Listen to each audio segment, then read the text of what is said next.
One of the required things to do on your CDL test is a mock stop.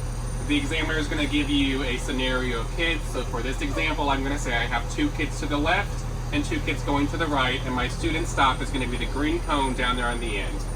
So as I'm moving, I'm going to turn on my right turn signal, and my amber warning lights within 200 feet are adequate warning of my stop. I'm going to bring my bus to a stop approximately 10 feet from the student stop. I'm going to shift to neutral and apply the parking brake. I'll then move my door switch to the middle, bringing out my stop arm.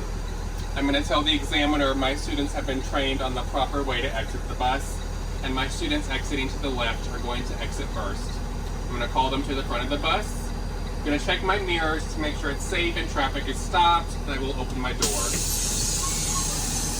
I'm going to send my students 10 feet in front of my bus and tell them to wait for my signal to cross.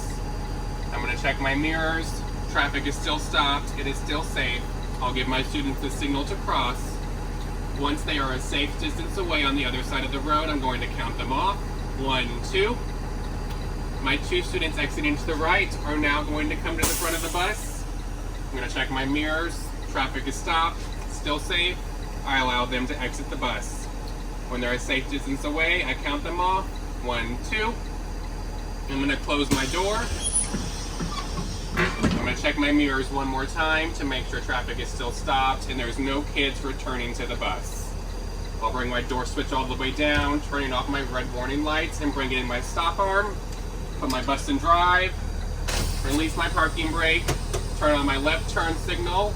I'm going to check my mirrors for a safe gap in traffic, and when there is, I'll pull away.